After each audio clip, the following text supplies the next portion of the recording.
Estábamos llegando con todas las cosas, con la mudanza y la ilusión de iniciar una nueva vida. La casa de doña Beatriz se convirtió en nuestro nuevo hogar. Era una construcción de los años 60, de estilo clásico. Doña Beatriz la había recibido por herencia de sus padres desde hacía muchos años. La hija menor de aquella familia, a quien llamaremos Virginia, tuvo 2 hijos con su esposo y compartían la casa con doña Beatriz. Esto generaba muchas situaciones incómodas y frecuentes riñas entre la pareja, tanto que el esposo de Virginia prefería en muchas ocasiones no llegar a su casa y mejor quedarse donde su señora madre. Evidentemente, esto aumentaba el distanciamiento en el joven matrimonio y la mala voluntad que la señora suegra de Virginia le tenía. Con el paso de los meses, esta joven mujer que conocía a mi madre desde niña le contaba varias situaciones bastante íntimas de ella con su esposo, infidelidades, malas palabras, malos tratos, y lo más sobresaliente, describía padecimientos de salud que por más médicos que visitaba y tratamientos que ella se realizaba, no lograba curar. Por aquellos días, uno de sus brazos mostraba la piel muy marchita, como envejecida. Ella era una mujer que tendría para ese tiempo unos 30 y tantos años, bastante joven como para padecer de aquellas dolencias. Virginia le decía a mi mamá que en algunas ocasiones el brazo se le ponía muy caliente, más que afiebrado, y se le generaban al mismo tiempo unas grietas en la piel que supuraban un líquido amarillento y espeso, produciéndole muchísimo dolor. El doctor que la trataba no entendía por qué las pomadas y antibióticos no estaban funcionando con ese problema, y de acuerdo a lo contado por doña Beatriz y Virginia, de aquellas llagas emanaba un mal olor. El doctor, después de muchos intentos y meses de tratamiento, les confesó que no sabía qué hacer más, y si ellas lo consideraban oportuno, visitaran a un mago para descartar cosas que la ciencia no logra explicar y mucho menos curar. Virginia y su señora madre se miraron sorprendidas y decidieron corto tiempo después visitar a un brujo quiromante. Este hombre miró las lesiones en la piel del brazo y realizó un ritual de limpieza, de esos que se hacen con hierbas y un huevo, acompañados de oraciones y cosas así.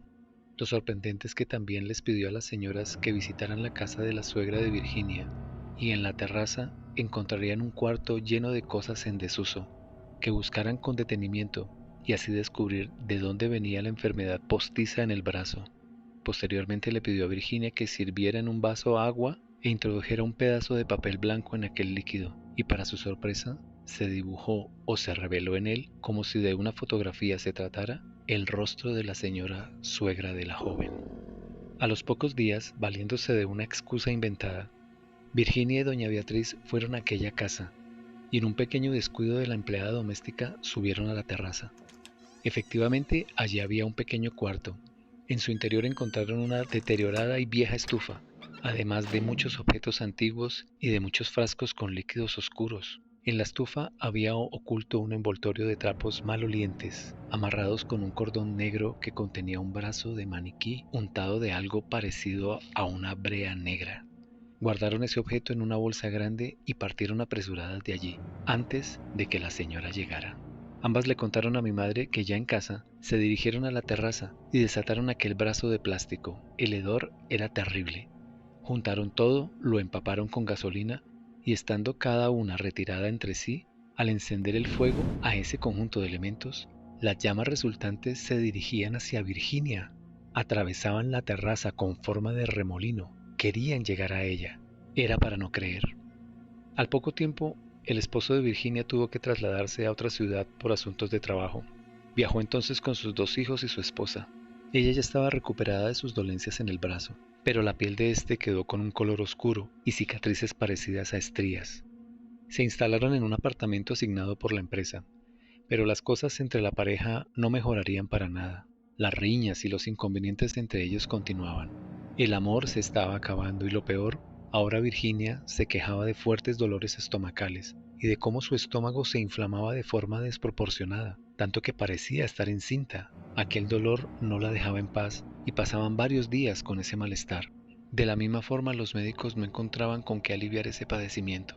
Hasta llegaron a operarle, pero no vieron buenos resultados. Al cabo de unos meses, Virginia se agravó y lamentablemente murió.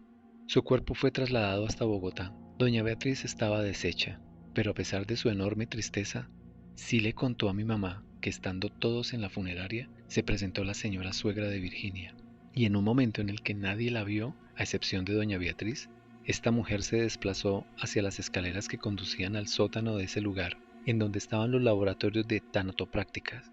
En medio de la oscuridad, escuchó cómo ella pronunciaba una especie de rezo con voz susurrante. Para doña Beatriz, aquella mujer, utilizando magia oscura, provocó la muerte de su hija solo por odio.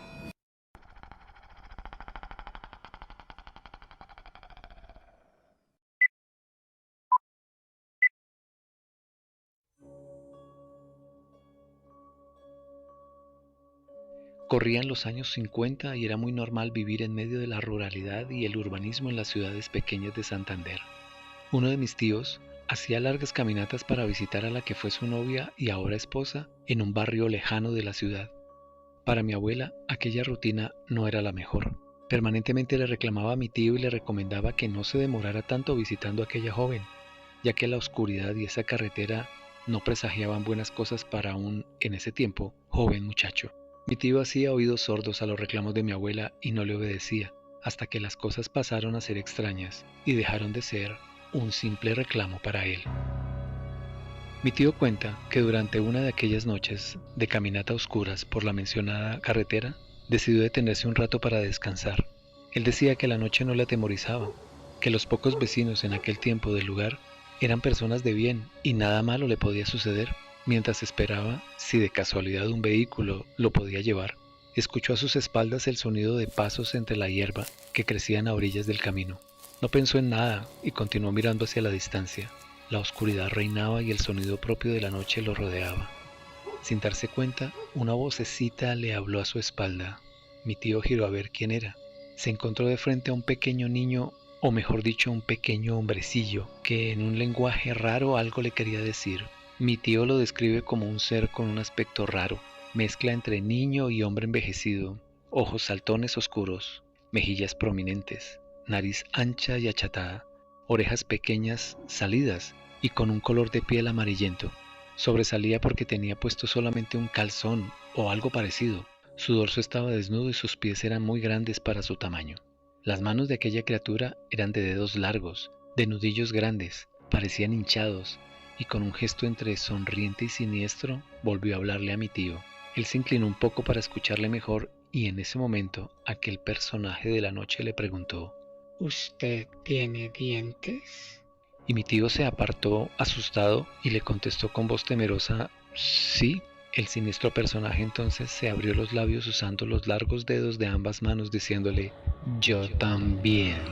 Y dejó ver una boca abarrotada de pequeños y agudos colmillos. Mi tío no recuerda cuánto corrió invadido por el terror al ver semejante aparición. Solamente escuchaba una risa a la distancia que le erizaba la piel aún más. Los temores de mi abuela y sus recomendaciones en verdad nunca fueron más acertados cuando él decidió recorrer ese camino oscuro.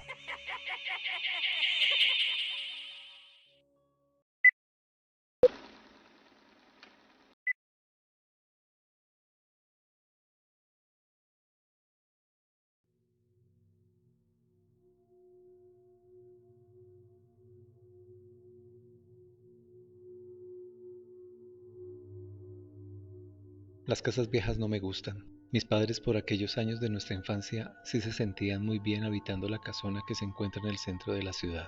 Para que te hagas una idea, es la típica casa de aspecto colonial, con paredes de adobe muy gruesas, con ventanas de doble puerta y vidrios pequeños dentro de un marco de madera grueso. Los pisos son de baldosas rústicas y con muchos desniveles. La casa tiene en medio un patio con muchas plantas ornamentales que permanecen florecidas prácticamente todo el año. Las habitaciones están distribuidas alrededor de este, creando un ambiente nostálgico y frío. Con mi hermano jugábamos bastante en aquella casona. Corríamos por esas estancias y disfrutábamos estar allí, ya que no había más gente, solamente éramos nuestros padres y nosotros dos. Recuerdo muy bien la ocasión en la que nuestros padres acudieron a una visita. Según ellos, no pensaban demorarse. Por tal motivo nos dejaron a los dos en la casa. En esos años era muy normal que eso pasara, dejar a los niños solos en casa bajo llave. Las horas pasaron y cuando llegó la noche, nos alistamos para dormir siguiendo la costumbre familiar. Por esos tiempos no teníamos televisor, así que nos retirábamos más bien temprano a la cama. No supimos qué hora era, cuando de un momento a otro y de un solo golpe, Las dos puertas de la habitación se abrieron.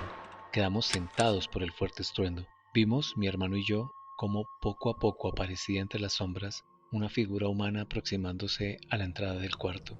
Una brisa helada inundó la habitación.